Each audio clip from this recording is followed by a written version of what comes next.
Chegou a hora da entrevista do dia com Denise Campos de Toledo.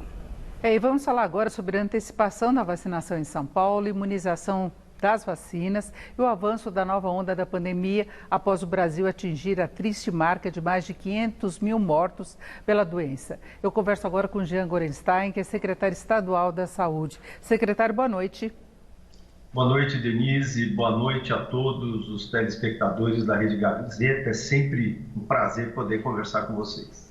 Bem, então, Jean, vamos começar falando de um fato que chamou a atenção hoje, que foi a falta da vacina em vários postos, 60% dos postos aqui em São Paulo, e algumas cidades do interior também reclamam de não ter recebido o lote. A que se deve esse atraso na entrega? Na verdade, o atraso está intimamente relacionado às entregas do governo federal. Todas as vezes que passam a existir uma diminuição ou uma estratégia que deveria ter sido mandada uma determinada vacina com um determinado quantitativo de doses e ele deixa de acontecer, ele acaba impactando pontualmente na nossa assistência. De forma geral, nós não tivemos impacto na continuidade da vacinação. Tanto é que continuaremos recebendo e distribuindo vacinas. As vacinas foram entregues já no próprio sábado para vários dos 645 municípios. Amanhã, novas entregas acontecerão para todos os 645 municípios, dando sim a continuidade no programa de imunização. A gente entende que um ou outro local talvez pudessem ter apresentado uma falta do imunizante, mas isso, a partir desses reportes e novos suportes de doses, assim haverá a continuidade. Lembrando que amanhã o próprio Programa Nacional de Imunização recebe 1.600.000 doses da vacina da Janssen, lembrando que nós tínhamos a receber 3 milhões de doses, que com isso, logicamente, acabaram tendo um certo impacto com este atraso. Mas o próprio Ministério alegou que estará, então, disponibilizando essas 3 milhões de doses até o final de junho.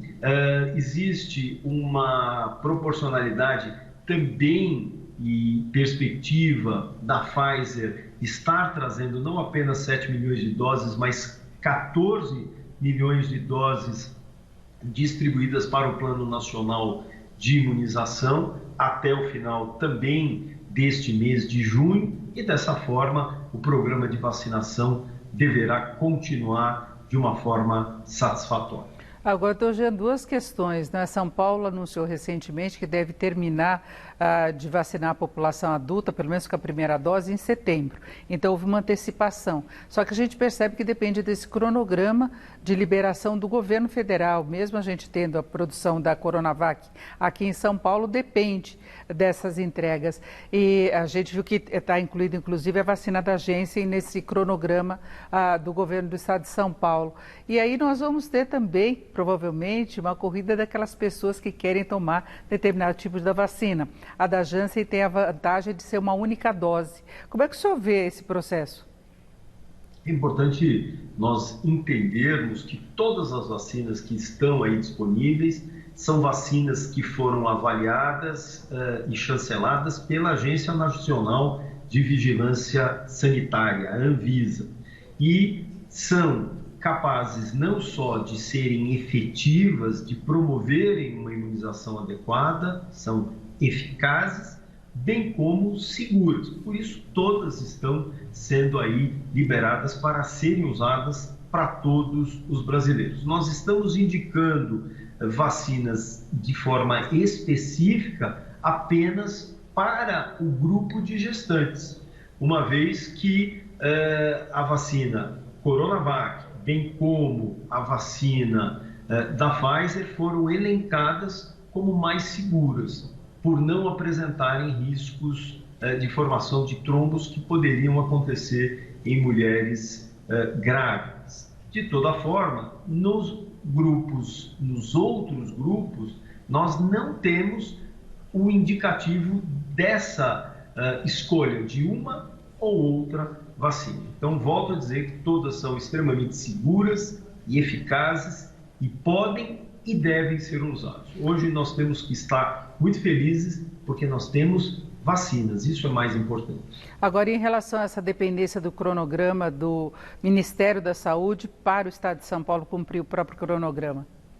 Na verdade, nós temos realmente a perspectiva de chegada de novas doses. Para se ter uma ideia, agora dia 26, nós estaremos recebendo 6 mil litros de insumo farmacológico ativo, os IFAs, para a produção da Coronavac com o Instituto Butantan, que vai dar 10 milhões de doses de vacinas. Como disse, mais os recebimentos tanto da Janssen, quanto da própria Pfizer, quanto da Fiocruz, AstraZeneca. Então, nós teremos sim vacinas. Para que nós possamos vacinar, nós temos que ter as vacinas. As campanhas de vacinação que sempre o Brasil fez através do Programa Nacional de Imunização, com o apoio dos municípios, se deveu exatamente pela disponibilidade de vacinas. Então, eu não tenho dúvida que nós, nos próximos dias, teremos vacinas suficientes entregues pelo Programa Nacional de Imunização, que, já que o governo federal é o detentor de todo o quantitativo da vacina, seja qual for a sua origem, e dessa forma estaremos protegendo os brasileiros do Brasil e também os brasileiros aqui de São Paulo. Agora, há um grande interesse na vacinação, tanto que a gente viu filas enormes de mais jovens querendo entrar na xepa, né? Pegar aquela dose que sobra no final do dia. Mas, ao mesmo tempo, tem uma certa discussão e atraso no retorno para a segunda dose em relação à Coronavac. Né? Alguns casos de idosos acima de 80, de 90 anos que vieram ficar doentes e casos graves. Como é que o senhor vê essa situação? Há uma reavaliação de recomendação? Primeiro que nós temos hoje, daqueles indivíduos que não tomaram a segunda dose da vacina, nós temos aproximadamente 303 mil pessoas. Lembrando que nós já vacinamos quase 22 milhões de pessoas. Quando os estudos mostram a eficácia da vacina na proteção de formas graves e formas moderadas, todas as vacinas, inclusive a vacina Coronavac, se mostrou bastante eficaz. Aliás, ela tem uma superioridade de 90% em termos de produção, chegando a 95% nos estudos e mesmo na própria prática. Quando nós olhamos o estudo de vida real, que foi feita com a Coronavac na cidade de Serrana, ela teve um impacto significativo, 95% na redução da mortalidade, 86% na redução do número de mortes e 85% na diminuição do número de casos. Portanto, é uma vacina extremamente importante, que tem o seu impacto no controle da epidemia e protetora, como disse, nas formas graves, e Deus nos livre daquelas formas ainda mais graves, que são as formas fatais, que levam, infelizmente, à morte, principalmente daqueles que são pacientes e pessoas mais vulneráveis. Agora, doutor, já em relação ao avanço da pandemia, a gente continua registrando no Brasil números elevados, inclusive o estado de São Paulo, com aumento de mortes também, e algumas cidades do estado adotando o lockdown. Há toda uma discussão em relação a isso em Araraquara, por exemplo. Tem cidades que têm detectado, inclusive, adolescentes com um índice maior de internação. Como é que o Estado vai lidar com isso? Vai deixar a cargo dos prefeitos mesmo restrições maiores? Porque a gente está numa fase de flexibilização maior em relação a algumas semanas atrás, não é?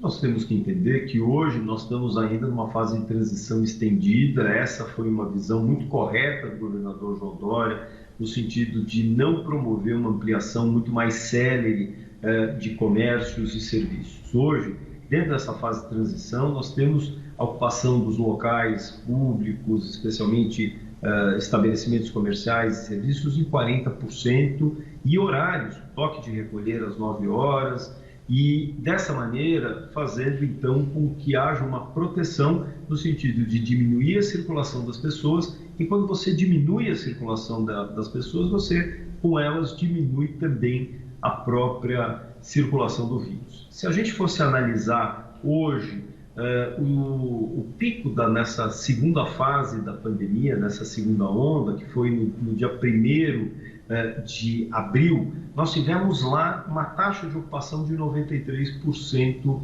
das unidades de terapia intensiva, seja do estado, seja da Grande São Paulo, com um total de 13.200 pessoas internadas nas UTIs. Quando nós olhamos esses números atuais, nós temos 10.060 pessoas internadas nas unidades de terapia intensiva hoje, e São Paulo, a grande São Paulo, tem um quantitativo de 73%, enquanto que o estado, de forma geral, tem quase 79%. Quer dizer, é uma situação muito melhor do que nós víamos, mas é um patamar ainda elevado. Quem eleva isso são algumas regiões que têm uma taxa de internação superior a 90%, e são áreas que tiveram, sim, problemas, principalmente relacionados a alguns municípios que não respeitavam as regras sanitárias e o próprio faseamento que foi determinado pelo Plano São Paulo, ou simplesmente acolhiam a sua população, principalmente em encontros de família, em lazeres que aconteciam no final de semana, aglomerando familiares e amigos para um churrasco, para uma partida de futebol, e dessa forma faziam com que houvesse uma maior circulação do vírus. Então, nós entendemos que o Estado foi muito importante em orientar e que os municípios capazes de ter autonomia de fazerem o seu papel. Conversamos com o Jean Gorenstein, que é secretário de Saúde do Estado de São Paulo. Secretário, muito obrigado, uma boa noite. Muito obrigado, Denise. É sempre um prazer conversar com você e com todos os seus telespectadores. Com vocês.